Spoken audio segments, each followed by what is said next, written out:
Hello and welcome back, ladies and gentlemen, to the Historical Humans podcast. Welcome to Season 3, Episode 2. My name's Justin Woods, and I'm joined today by my fellow co-host, Colum Coleman.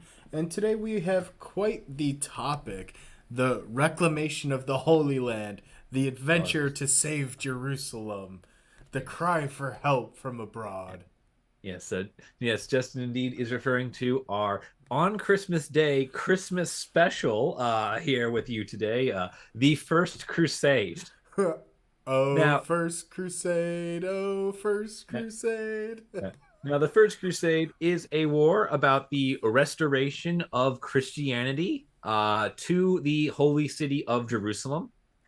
And for those of you who know about the First Crusade, Oof. you know why we're doing this as a Christmas special. For those of you who don't, you probably think this is a very nice gesture.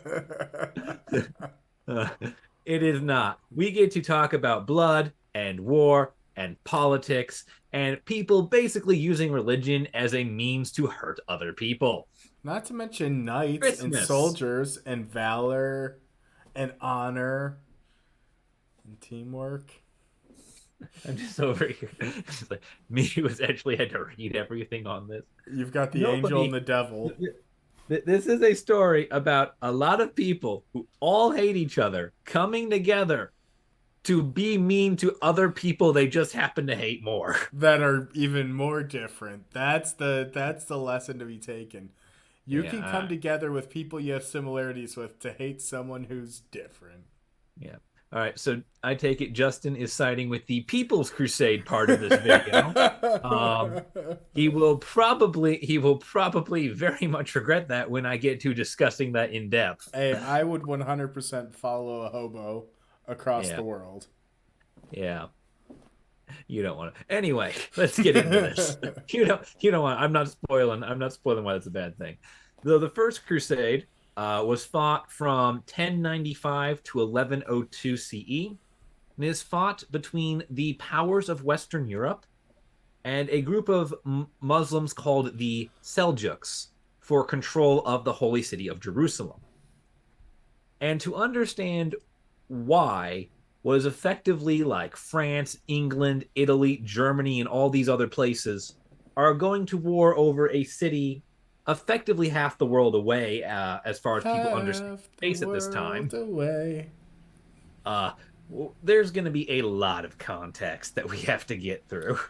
But Oh. it is fun context because it's medieval European politics, which means everyone is trying to kill everyone else at every single moment. Not to mention, this sets the perfect stage because we've already laid out that this is the first crusade. So we clearly can do our favorite thing in the world and have We are sequels.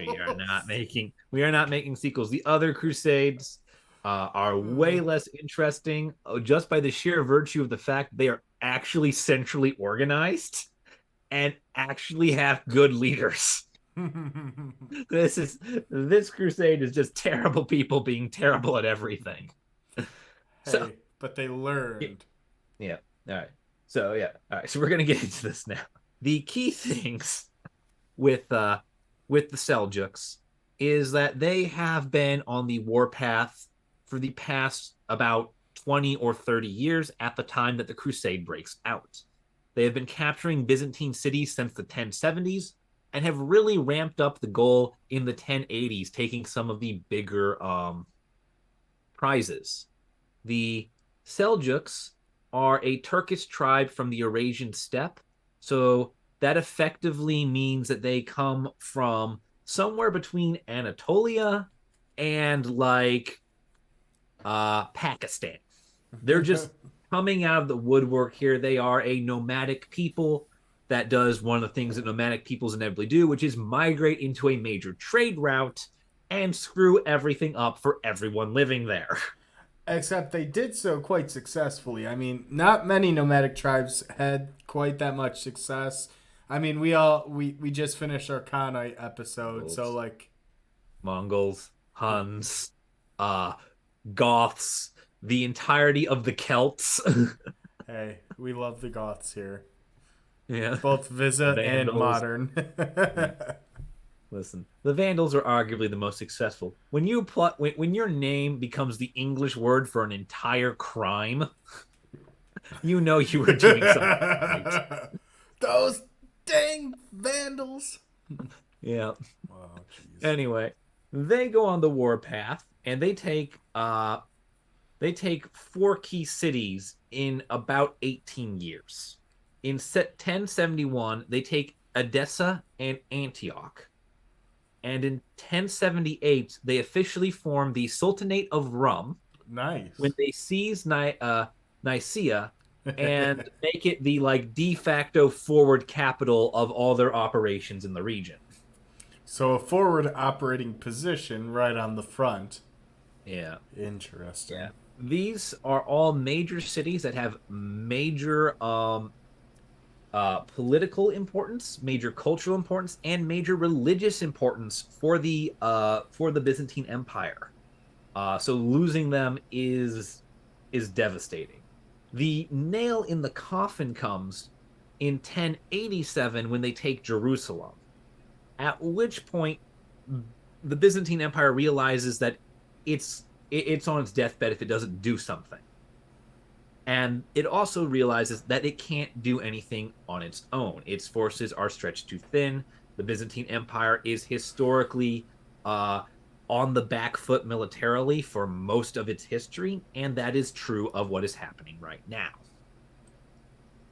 Uh, this causes Alexios Komnenos, who is Alexios the First of the Byzantine Empire, to call for the Crusades. He sees the taking of Jerusalem as the Seljuks overreaching and uses it as a means to bring in additional aid from foreign powers.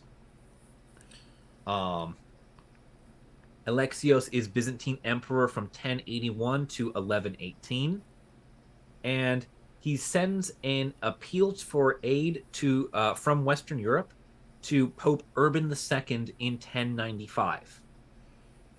Now, Urban II is kind of interesting for a Catholic pope. He's interesting for one very key reason that is important to us today, and that is that the he is one of the few Catholic popes that actively try to work with non-Catholic Christian sects, namely the Orthodox Byzantines. Oh. Um, Urban II has a long-standing history of going out of his way to help the Byzantine Empire. Urban's main policy for doing this is that a heretical Christian Byzantine Empire is better than than any non-believer government, and thus should be protected against said governments. Literally, the baseline for the enemy of my enemy is my friend. Yeah. Yeah. The general idea being I would rather have Christian but wrong than non-Christian living on my borders. It's a safer way. Yeah. Yeah. He Pope Urban in 1091, just 10 years after Alexios had become emperor, sent aid to Byzantium against a group of people known as the Pecheneg. The Pecheneg were nomads that originated in a part of the steppe lands that is what we would effectively know as Eastern Europe, in terms of like Russia, Ukraine, Belarus, Latvia, Lithuania, Poland, all these areas. And they were coming down to settle in what is effectively like Bulgaria and Serbia and Croatia. They crossed the Danube and were effectively trying to take it over. They're coming down from the steppe and they're invading our lands. Yeah. So the Pope has a history of helping Byzantium militarily at this point. And Urban II has several reasons to help Alexios again. The first of which is his policy of Christianity first, correct Christianity second, and keeping Jerusalem under Christian rule is seen as paramount. He wants to ensure the protection of Christians and the Christian pilgrims in the region. Uh, Additionally, news had reached the Catholic Church of atrocities the Seljuks had committed against Christians in Seljuk territory. And some of these atrocities are true. Most are exaggerated and are not outside the norm of what happens when you besiege a city in the medieval times. Uh, People die horribly. And usually the civilians start dying before the soldiers do. It's an unfortunate reality, and it is terrible, but the Seljuks aren't really committing anything too out of line for what is the norm of warfare. Uh, that doesn't matter. What matters is he killed Christians. And in trying to protect them, it basically ensured that all the Christian holy sites were within Christian control and thus protected from these outwardly, they were what, Muslim? Yeah, this is a Muslim force. Yes. So Yeah. someone who's not Christian and protecting their holy sites. So it was seen as kind of an extension of that as well. Like you have to protect the sites. You can't let them fall in your enemy's hands, quote unquote. Yeah. And with the furthest extent of that, control of Jerusalem effectively grants a divine mandate to both the emperor of the Byzantine Empire and to the Pope in Rome. Basically, by saying we have the holy city, the one true place where God has touched the earth, what is basically a guarantee of your divine right to rule and do whatever you want. And believe me, both of these groups get up to doing a whole lot of whatever they want. God, we love some divine right arguments. Yeah, divine mandate for the Pope. Yeah. Gotta love it. Reason number two was the papacy is at this time a major political territory. It holds a lot of land. It controls the central third of Italy with direct rule. It is a political power. It has borders on a map. It is not, the Vatican City. It's not some tiny thing tucked away. It is a major power within its region. And starting a crusade grants prestige to the papacy because, well, you've just shown that all these other big grand kings and emperors of Europe go to war on your behalf. You set a precedent of these people answering to you on political and military affairs, which is more than just the usual spiritual affairs of blessing their ascendancy to the throne and getting them married. Suddenly, you're involved in the day-to-day of their realms and have a lot more control.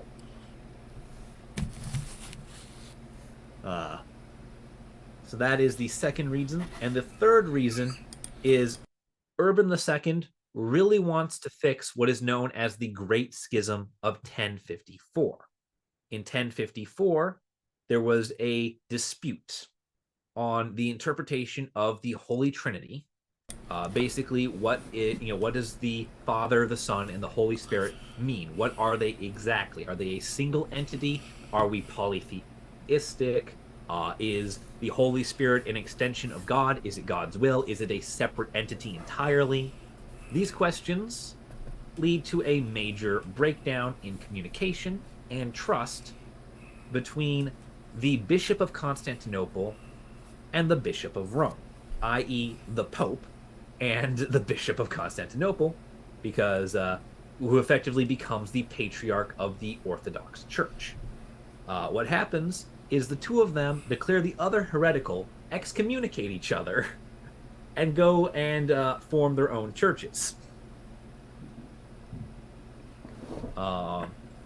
If the crusade is successful, it could be used as a means of bringing the Eastern Orthodox Church back into Catholicism, basically saying your heresy from 50 years ago cost you Jerusalem, it cost you Antioch, it cost you Edessa, it cost you all these places. Our true pure holiness as Catholics allowed you to restore them. Join us. It's Major political move. There's also a certain thing to be said there too when you have two sects of Christianity coming together to fight for one cause, because then you really can say that there was divine mandate behind it, and they very much leaned into that and used that, especially as there were calls for the crusade, and that it was one of liberating the Holy Land, liberating the people, and it would make out the objectives, their goals out to be super righteous and for a just cause. It wasn't a conquest so much as it was a rescue mission. Yeah. Yeah, it's a rescue mission ordained by God. It's you you know, We yeah. gotta rescue the Holy Land. Yeah, yeah, we got Indiana Jones and the Blues Brothers coming in here. Burn, burn, burn, burn, burn, burn, Yeah. burn, burn, Uh, burn, burn, this burn. this call, which will be coming before the copyright strike comes down. Already happened. Uh, Let's go. the no, we have 5 seconds for the entire video, so we just can't do it again. But Uh, the this call for the crusade comes at the Council of Clermont, which occurs on November 27th in 1095 in Clermont, France. The speech itself is called the Indulgence, which is aimed directly at knights, lays out the main ideas of the crusade as this liberating force for the sake of reuniting Christendom and restoring Christianity to the Holy Land and saving all these helpless, oppressed Christians who are trapped there. It sets up the crusade not as a war, but as a pilgrimage with heavily armed people. It is, it's like the he modern. is not a settler. He is an invader with cattle. It is more of like, I'm just imagining modern day. You just see a military in like downtown Central Park, New York City, full gear and equipment. Are you invading? No, we're here on vacation. We're tourists. Yeah, no, it is. It is a peacekeeping operation. It is not a war. We are heavily armed as the propaganda. peacekeepers. This is not a war. This is not a Yep. war. Yep. And the last part, which is the part that he really uses to get people going and why the speech is called the Indulgence, is that he says that participation in this crusade is guaranteed absolution of all sins. Now, absolution of all sins at this time typically required a hefty sum of money, more than most of the population would make in multiple lifetimes, to the Catholic Church, along with a full confession of exactly what it is you did. Not to mention, those indulgences were pretty much the basis between Martin Luther's 95 Theses and the whole further schism that later happened within Christianity, that the Protestant Reformation and then gets the kicked off. Calvinist. It gets kicked off largely because people get way out of control with the indulgence thing. It really starts ramping up. So you basically get a free one just for participating. It's like, if you die, you get out of jail free. You get to go to heaven, no questions asked. And then my favorite part is what ended up happening from 1095 to 1096, where they embarked on a tour to just gather soldiers for the Crusades. Yeah, the Pope went on a tour of Europe, like the medieval rock star that the Pope actually was, to gather his followers onto him and start a massive freaking war. God, it was like, come fight for me, fight for the Holy Land. Hi, signing babies, like going about. Yeah, and during this tour, they ramp up the propaganda. This is where we see the propaganda really get going. Oh man! As far as what's happening, because so far it's just it's just the usual one-sided nationalism BS that starts wars. He takes it to the next level here because during his tours, he begins to really start detailing a lot of atrocities that did not occur. in order to get people on his side and how necessary this war is.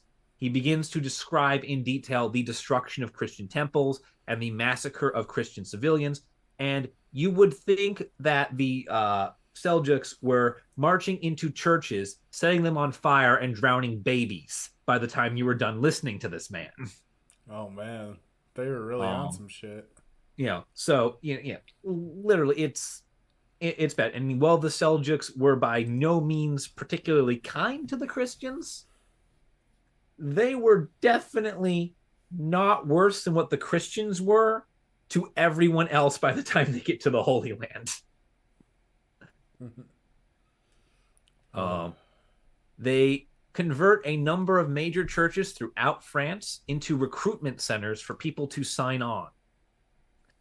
Uh, and this actually leads to a fun bit of uh, what's the word? Well, it's just a fun little thing that people start doing as a result of this, which is they begin to make an oath called taking the cross, which is where you swear to participate in the crusade and liberate the Holy Land, or may God strike you down. You know, what this does is people start sewing crosses into their clothing. On their, it's actually sewn onto their shoulder as a sign of commitment. And let me tell you, oh, there is so much freaking free stuff you can get by doing that at this time. Oh no! Is this the This first like system, this system was abused. This is straight up. This is straight up. You will stolen address me valor? by my husband's rank, kind of abuse. Stolen valor? Yeah, it is that Yeah, just I immediately takes. served. We went Uh, to. but the Crusades haven't left yet. What? Oh, I'm about to go. yeah, yeah. It's things like Oh. that. By August 15th of 1096, there are 60,000 crusaders ready to depart. There is one major problem with this.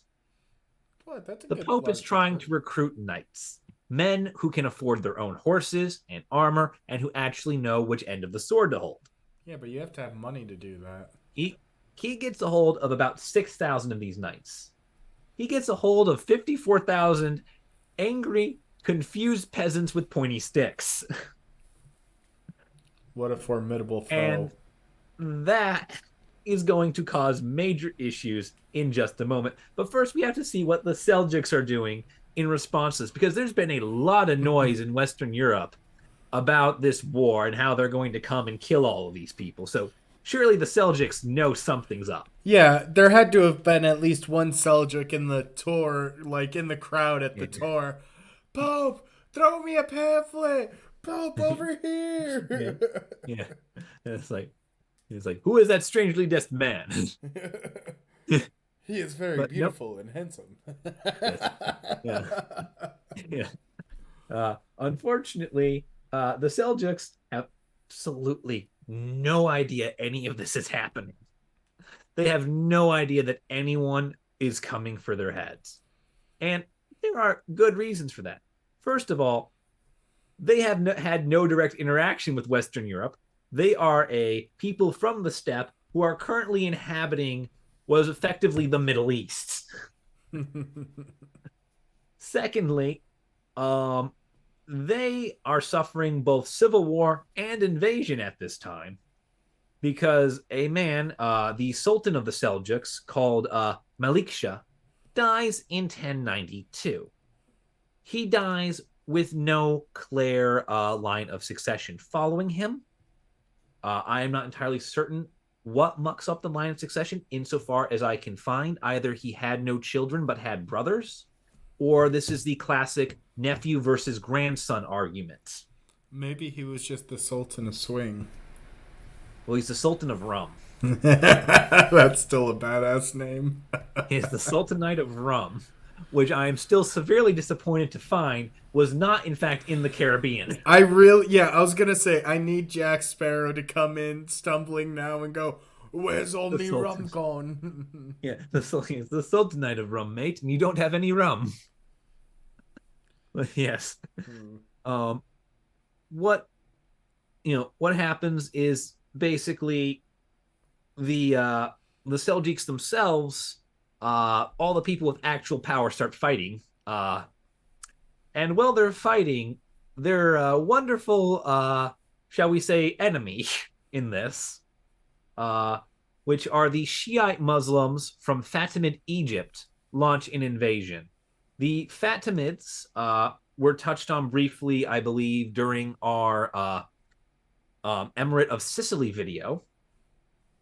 And they are a major power, and they claim themselves to be the like sole Muslim government in the world at about this time.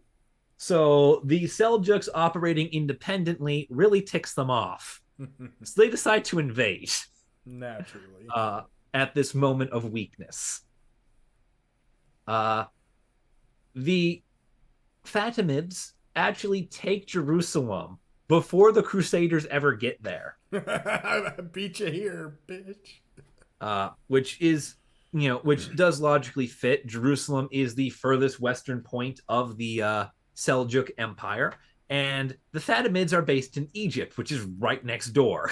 It's not the first nor the last time Egypt has invaded Jerusalem. Yeah, we don't talk about that Hey now. yet. We're not here to talk about that. And what's funny is the Fatimids are also unaware of what's happening because they mistake the Crusader army that comes to conquer them for a Byzantine raiding party out to basically harass all the travelers and loot whatever they can. Because Those guys aren't attacking; they're just here to harass people. yeah. They basically just close the gate and go, all right, screw off. Then they realize the army's actually here for the city.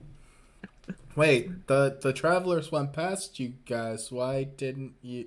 I'm just imagining the guards going, and I should muck you a second time. Yeah. It's one of those moments. Yeah, so the Crusaders don't even get to take vengeance against the Seljuks.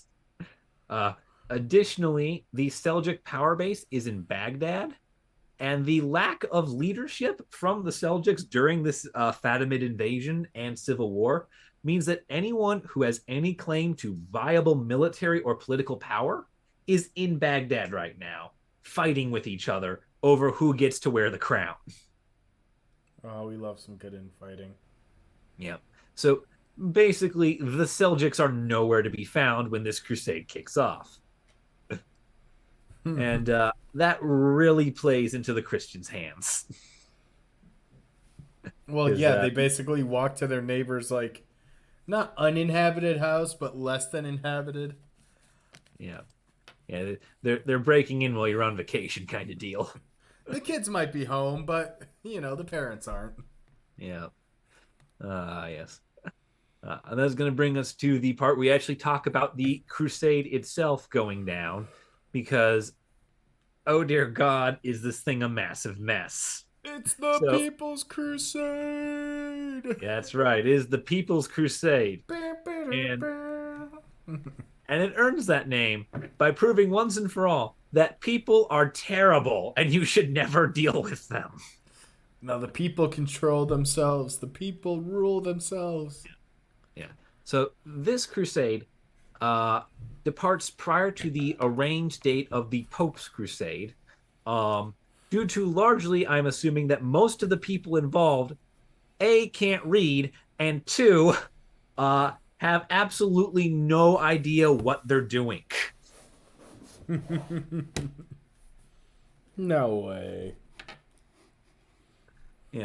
They were disorganized and off target for basically the entire time, and they are led primarily by two people called Peter the Hermit. Yeah, Peter. And Sansavar. This crusade that they are leading is a collection of peasants armed only with holy fervor. Oh no. No food, no weapons, no map. Just a great spirit and a can-do attitude. Just several thousand people running through the countryside going, are we there yet? How far is Jerusalem from here? That is actually one of the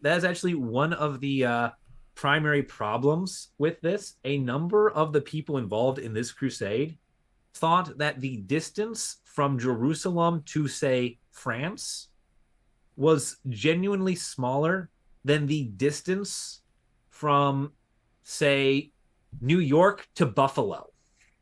Ooh. They thought they were less than 50 miles for so much of this. I mean, New York City and Buffalo are like 400 It, something miles apart. yeah. It's a big area. It's a Yeah, it is a lot. big area. It was like that is like almost everyone. The average understanding was that it would take them less than 2 weeks on foot to walk from like Lyon, France to Jerusalem We got this. in a time when roads really aren't a thing right now. Yes, they exist, but no one's really done anything with them for a long time. I mean, the Roman roads are still there. Yeah. And they haven't been maintained in 600 years. Hey, Roman engineering is better than modern engineering. Yeah, That's why there we modern go. roads get Yeah. potholes. As a result of their work in this, they turned to foraging while still in Europe. And by foraging, we mean looting Farms. everything they can find. Hey, it's a great thing someone's growing all these vines with grapes on them. Yeah. Oh, would you look at all that grain and bread in this wonderful free bakery? Hey, that's my food. Shut up. There's thousands of us. Hey, look at this. Yeah. Someone just managed to gift us a cow or a Yeah. wild cow. Yeah. That's basically how it works. It's the I found it, and that's why it's mine kind of logic. Now, this group travels from France. They do so under, Peter the Hermit and Sansevar. Peter, who is a former preacher who had been captured and tortured by the Muslims, um, largely because forcible conversion within a Muslim stronghold to a non-Muslim religion tends to get that to happen to you. Peter is largely out for vengeance, you know, like a good holy man would. Uh, the second is Sansevar here, who is, in my opinion, the far less obvious character, as he is a formal knight known as Walter the Penniless. Now, Walter's problem is that he gets this name because he, despite being a fairly decent military person, being actually a good knight, he's actually good at his job. Um, he can't manage his money very well, and ends up tithing away most of it to the church. And anything he doesn't end up tithing away, he pisses away on indulging himself. Hey, but the name Walter the Penniless, like Yeah, to have that kind of nickname is kind of badass, let's be yeah. honest. The man is perpetually broke his entire life, despite constantly winning. And in history, he's known as Walter the Broke. He is Walter the Penniless. We need to bring Yep. back nicknames like Also, that now. yeah. Also, Sansavar. Yeah. The second group that's going to form the People's Crusade and unite with the much larger forces under Walter and Peter here is a group under Count Amicio of Leiningen, which began moving down the Rhine River. Now, Amicio starts on the German, or at very least at this time, Germanic Holy Roman side of the border. Um, Amicio has what is arguably the worst elements of the People's Crusade under his command. Oh no. Oh no no. As almost as soon as he raises his forces, rallies his people, they proceed to begin sacking all the other cities of the like Holy Roman Empire, all the other little kingdoms and duchies and municipalities that are out there, for the purpose of killing every non-Christian in sight. And there it is. They, yeah, they enact a anti-Jewish purge in the There it cities is. of Speyer, Mainz, Cologne, and Trier. You Uh, know, the fact that that has happened multiple times is very upsetting. Mm-hmm. Where basically an unarmed mob of a unarmed mob of unruly peasants marches through a city gates and proceeds to start beating everyone to death. And specifically targeting Jews. Mm-hmm. Yep, targeting all religious Oh. minorities, primarily the Jewish people. However, this is a this is late 11th century Christianity, so there's also a fair bit of people killing each other over minor religious doctrines as well. Looking at you, Nestorians. Yep, Unfortunate. yep. Both groups arrive at Constantinople in the summer of 1096, where they combine to form the People's Crusade. And this is where things get interesting because they actually do get mentioned. They are witnessed by one of history's earliest female historians, a woman by the name of Anna Komnena, who was only 12 when they arrived, and their absolute disregard for anybody's safety, including their own, really sticks with her when she sees this grand holy army with its purpose. Uh, Anna is the daughter of Alexios the Emperor, and she really does not like this group of people. Privileged. Privileged king's daughter. Um, she literally describes them as an army consisting more of unwashed women and children than men and warriors. Damn. She counts as many babes suckling their mother's breasts as men with swords. So they're literally traveling as whole families. Yes, the entire freaking village is just up and moving for this holy war. Uh, Again, really not no good comes from this. There's no good that can come from this. Alexios promptly shifts these people away from his city to Anatolia, which is still under nominal Byzantine control at this point. They've been pushed out of Syria and the Levant, but they haven't been pushed all the way back to their city yet. They ignored the Byzantine advice on how to go about moving through this region and proceed to make a direct march on the city of Nicaea, which is still it's still the main outpost for the Seljuks in the region. It's still their stronghold. They get to Nicaea on October 21st of 1096. They are ambushed and annihilated. Oh. They are at this point effectively a horde of half-starving unarmed peasants that have just washed up on the border, and the Seljuks really don't know what to do with them. So they just wipe them out. This actually helps the Pope's Crusade. Gives them more justification. No, because when the Pope's Crusade shows up like 6 months later, the Seljuks think it's just another horde of peasants. We don't have to do anything about this. Oh. Then the military officers show up and start beating the ever-loving hell out of them before they can respond. Nice. Yes. The actual crusade arrives at Constantinople in the fall of 1096, so about the same time that the People's Crusade is dying. And they continue to arrive throughout the winter. They winter at Constantinople and are sent on their way shortly thereafter. However, Alexios almost prefers the peasants to the people who show up here. Because these ones are more entitled? No, because the leaders of the Crusades are all people with whom he has beef. Oh. Basically, the people coming to save him are like all his former enemies. Oh. And he really, really hates the idea of owing these people anything. Yeah, like having to swallow your pride, ask for help, and Yeah. having your... Oh. Yeah. Yeah, I can see that boiling his blood. Yeah. The chief offender here is a man named Bohemond of Taranto. Now, Bohemond and his father had attempted to invade Byzantine Greece in 1081 and 1084. This is because Bohemond is a Norman.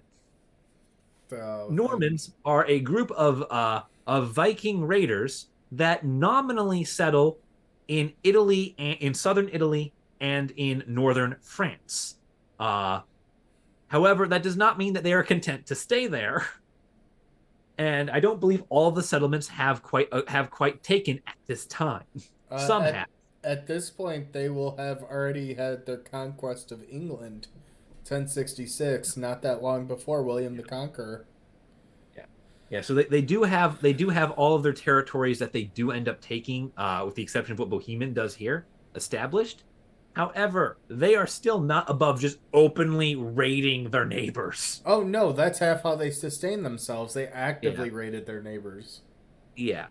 So they understandably Alexios kind of hates this man since this man tried to set himself up as king of Greece twice.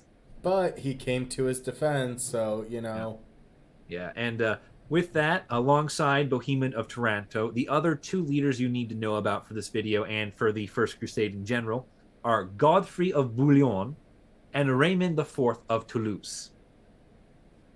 In order to keep order with these people, who he definitely hates, uh, the Byzantine general Tatikios is sent to advise and guide them. This proves to be a vain effort, as the leaders of the crusade have a very hard time sticking with one another. Too many Uh, cooks. Too many yeah, cooks. but basically, one of them babysits Tatikios, while the other two run off and do something that they are probably explicitly told not to do. Oh, quick distract him. We're gonna go raid the village. Yeah, this is a medieval coalition army, and it is hindered by an overly complicated command structure based on vassals and fiefdoms, and a major language barrier within the Crusader force. Tetikios speaks Greece. Greek. Godfrey, yeah, speaks Greek. Yeah, well, sorry about that. Raymond and Godfrey speak French, Je parle and français. Bohemond speaks neither of those languages. Fucking Norman. He's a Norman. I believe he's an Italian Norman. I could be wrong about that. If you know, correct me. Bobbity boopity. Yep. Hmm. Yeah. So he's that kind of Norman. Yeah. He's basically, I believe he's part of the same group of Normans that kick the ever loving daylights out of the Emirate of Sicily. Oof.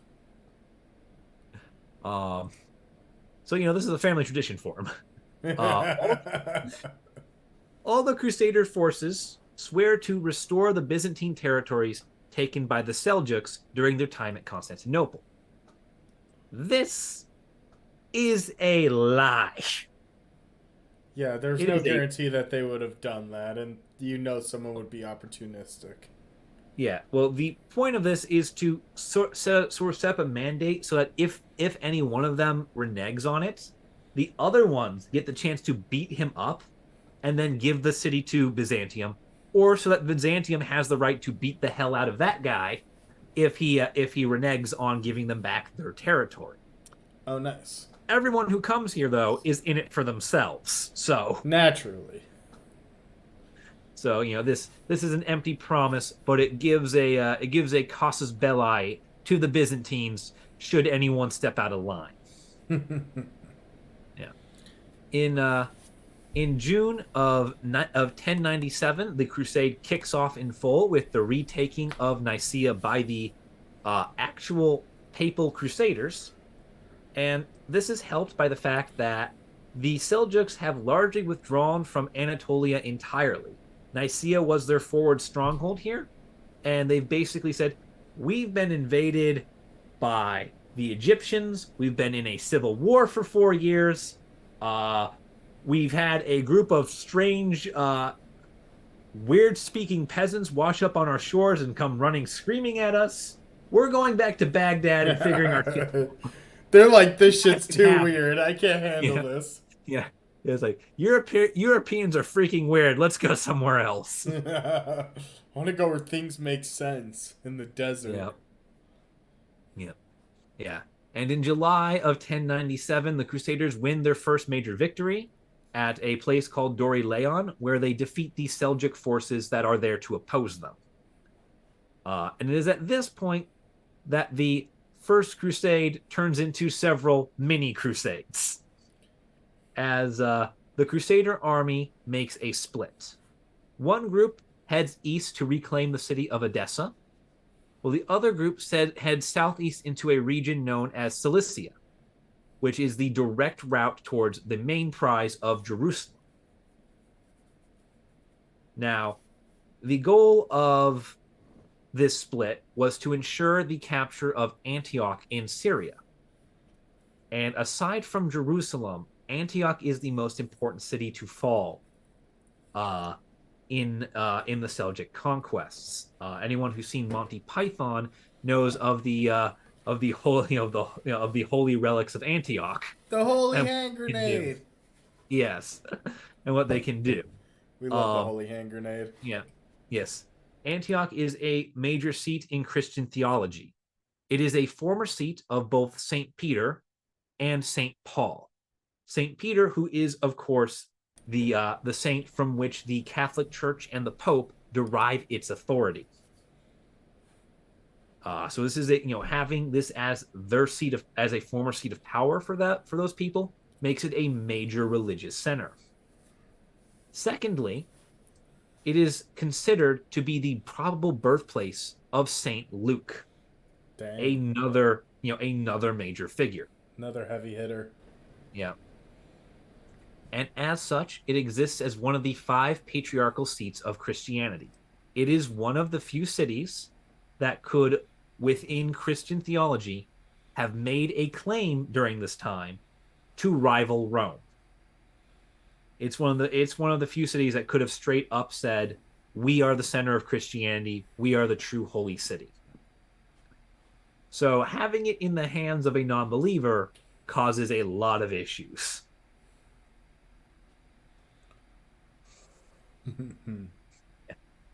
Antioch is thus put to siege for 8 months. Oh, no big deal. I mean, And you could just surround the city and, just lay siege to it, right? it is a shit siege because the Crusaders massively underestimate the size of the city and don't bring enough people to fully surround it.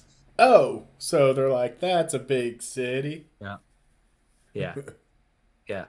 Which results in the Crusaders themselves being besieged between the city and an invading army, which is a relief force from Mosul. Mosul. Uh, yeah. Trapped between the city and the relief force, the Crusaders suffer plague, famine, and desertions.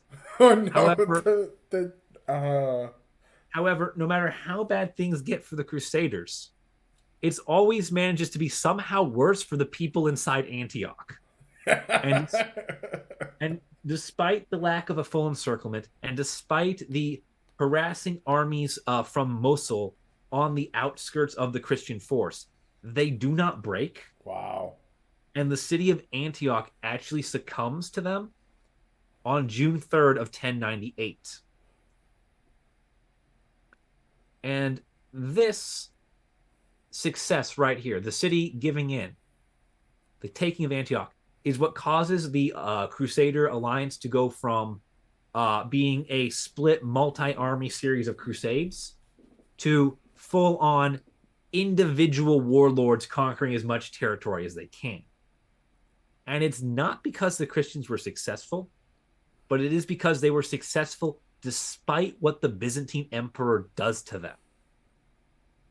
Because Alexios, realizing that the Crusader forces have split, realizing that there is that his besieging army is now itself besieged, takes a force of Byzantine soldiers, and he himself marches to save the forces besieging Antioch from the Muslim relief forces.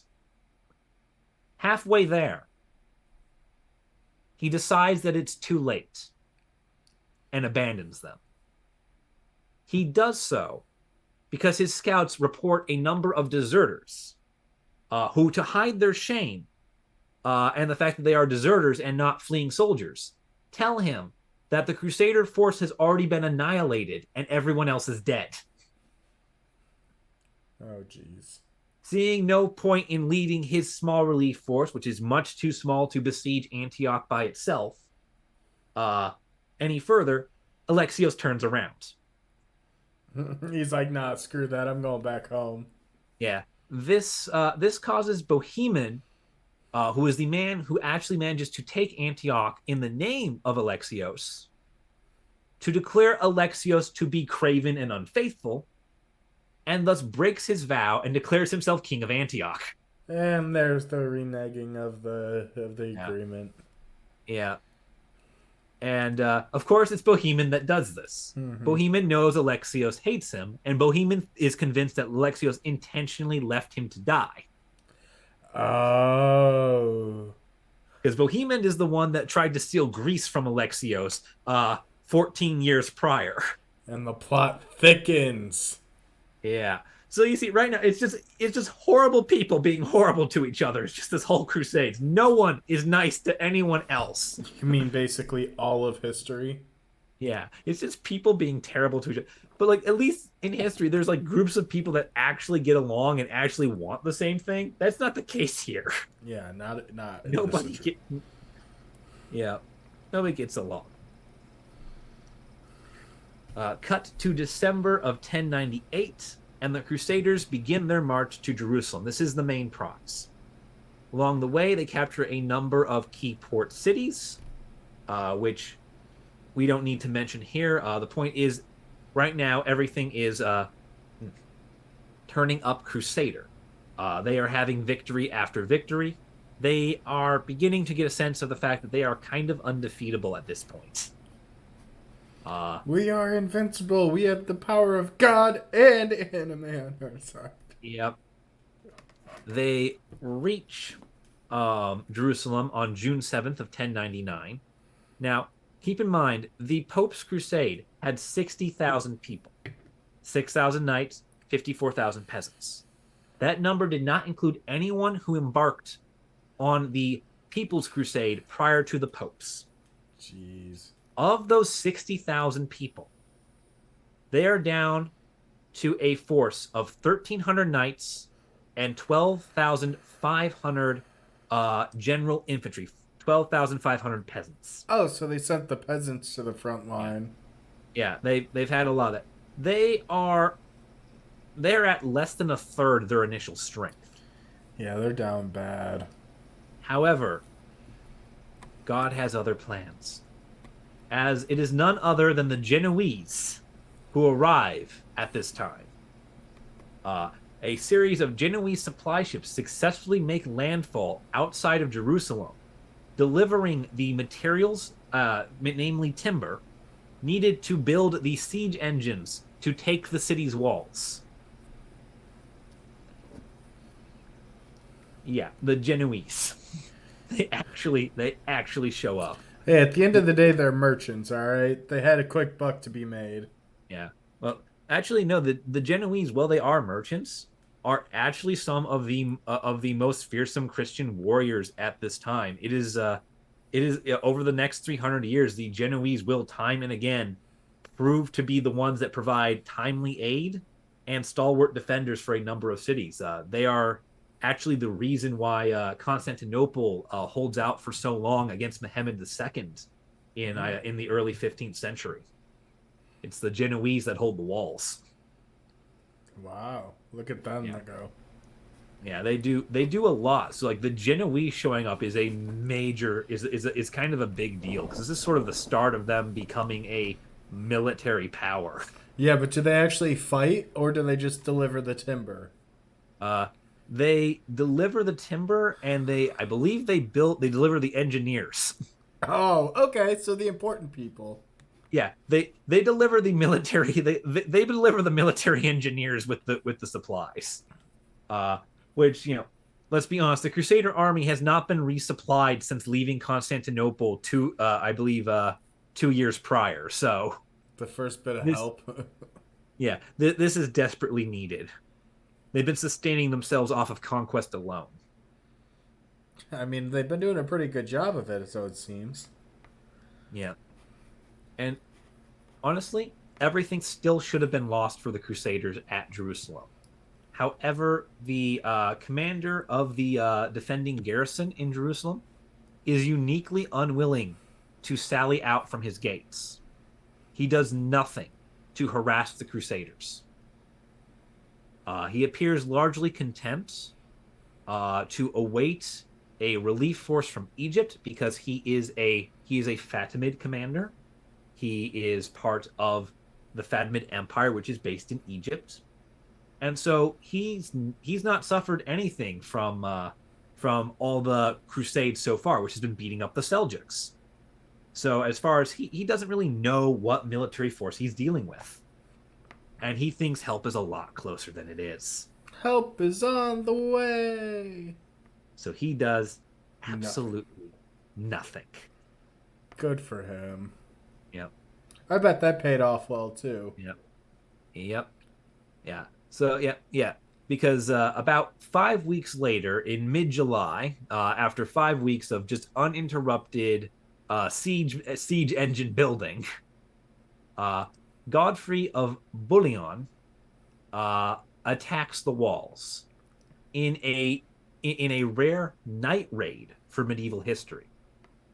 Night operations were almost never conducted during this period on account of the fact of how hard it was to coordinate enough men to perform them successfully. You ended up making too much noise and alerting your enemy. Additionally, distinctions between different sides is not easily apparent even in the light of day, and so you would usually end up attacking your own troops by doing something like this. Risky Fortunately maneuver. for fortunately for Godfrey, he's had time to set everything up perfectly, and he knows he just needs to get all his men to go in one direction at the same time and attack anyone they find. And that is exactly what they do. They move forward, they fill in a moat, they push the siege engines across. Once they hit the walls, anyone you meet on the walls, you start killing. Fair. And he actually pulls it off. Godfrey, in fact, leads from the front during the battle for the walls, and Godfrey decides to prove that he is arguably one of the worst possible people you can ever have command your army, simply because of what he does next. Oh He no. takes Jerusalem and puts every Jewish and Muslim citizen to the sword. Holy. Wow. A multi-day slaughter ensues.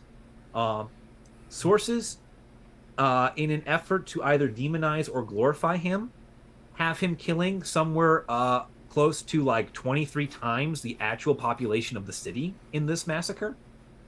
Uh, a number of contemporary Muslim sources, however, place the death toll at 10% of the city's population, or 3,000 out of the 30,000 people. That's a Uh, pretty large amount of yeah, people. yeah, he quite literally decimates the city as 1 in 10 out of every man, woman, or child there is executed. Uh, Jeez. and that is for the civilians alone. He kills all the defenders. He does not accept surrender. Yeah, I don't. I mean, they're the ones who would put up the most resistance, but. Ooh. Yeah, he does not accept That's surrender. messy. And I bet he was rewarded quite handsomely for it. Yeah, Godfrey's actions during the siege result in him being named King of Jerusalem. Oh, okay. A fitting title. Yeah. This is the beginning of the Crusader kingdoms here, of just tiny little city states run by various warlords. Crusader Kings. Yep. Additionally, the relief force that the commander in Jerusalem was hoping for is still another month out. And in August, they get defeated en route to Jerusalem at the Battle of Ascalon. And Ascalon is where a lot of people mark the end of the First Crusade. However, there is still fighting going on well past August of 1099. It continues until 1102. Uh, Well, at least Pope Urban the Pope Urban II was probably thrilled at the news and the success of everything that had happened, and that this crusade had eventually been successful. yeah. Urban does live long enough for Jerusalem to fall. However, he does not live long enough to know it happened, Oh as no. he dies on July 29th of 1099. Uh, Meaning that even though within his lifetime the goal of his life, which is, you know, winning this crusade, does occur, he unfortunately never gets to learn about it. Though I'm sure Saint Peter got to tell him. I'm sure there was a conversation at the Golden Gates, namely, why aren't you letting me in? It's like, a week ago, one of your people just killed 3,000 civilians for Let no me reason. in, let me in. Whole bunch of innocent civilians are up there on the other side of the gates looking at him like, really? Yeah, This asshole? yeah. Personally, I like the Roman version of the gate to the afterlife, where you stand on one side of a river, and on the other side is everyone you've ever wronged or whom your actions have ever caused harm to, and they all vote on whether or not you're condemned to hell. Oh.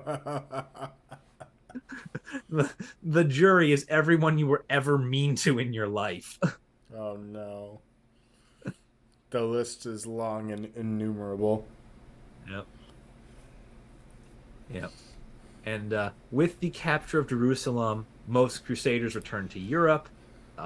It's very much winding down. The relief force at Ascalon is one of the last major offensives, from the Muslim side. Uh, However, Raymond of Toulouse, Raymond the Fourth here, uh, is not done, as he has gone back across Constantinople to get more men. Those people arrive at Constantinople in 1100, and in 1101 and 1102, he proceeds to carve out his Crusader kingdom, Oh no. uh, namely the cities of Caesarea and Acre in May of 1101. And it is also under him that the first and only Crusader defeat of the First Crusade occurs, or at least of the Pope's forces in the First Crusade, as the People's Crusade is annihilated at Nicaea. In September, his forces are defeated. However, it is really only a sign of the changing tactics of the Muslims that allow them to push the Crusaders back. They don't get any major gains; they just take the field and are able to convince the Crusaders to stop pushing for more. As Raymond is effectively threatening to break out into Syria and just start steamrolling everybody. The other big conflict that is a part of and kind of the aftermath of the First Crusade is Alexios and Bohemond still hating each other. Oh yeah, I bet the petty squabbles continued. Yeah. Alexios sends an army to take Antioch from Bohemond. Now, Bohemond had returned back home to Italy, where he attempts to convince the new pope, Paschal II, and King Philip I of France to invade Byzantium on his behalf. They attempt to do so in 1107. Oh God, why can't? This is why we can't have nice things. However, like Bohemond's previous attempts in 1081 and 1084, this fails, as attempting to conquer Constantinople from the European side is historically a terrible idea. Well, it's a small side of the city too. Yeah. As such, Bohemond is forced to acknowledge the superiority of Byzantium, and is allowed to continue ruling Antioch because he still has that much power there, but only as a vassal of Alexios. Oh, that stings. This is where the tale ends, but it does set up the continual distrust of the Catholic Crusader states and their petty kingdoms that they are trying to form, and the Eastern Orthodox Byzantine emperors, who are seen as both heretical and power hungry, which is basically the pot calling the kettle black here if you're a Crusader state. It sets us up perfectly for the sequel of this episode as well when we start covering the other Crusades. That is not currently scheduled right now. I'm sure it will appear somewhere though, given Yeah. given the amount of insistence you seem to have on this. And this, if you want to know more about the First Crusade, I would encourage everyone to look up on it. It's a very interesting and very fascinating topic. We skipped over a lot of battles and a lot of sieges in order to make this timely and effective, and not spend a lot of time looking at Raymond of Toulouse wandering around in a giant circle doing nothing for a year except beating up people. He at, doesn't really take much. He just beats the hell out of everybody. at least he makes it there in the end. That's what really matters. Yeah. But I think this is a great point for us to wrap up today's episode. We got Yeah. to cover the First Crusade, talk about some interesting characters, some great deal of history. And yeah, I hope you guys are enjoying season 3 so far. It is a stray into some more interesting topics. And if there's anything you'd like to see us cover, please let us know, and we will see you guys in the next video.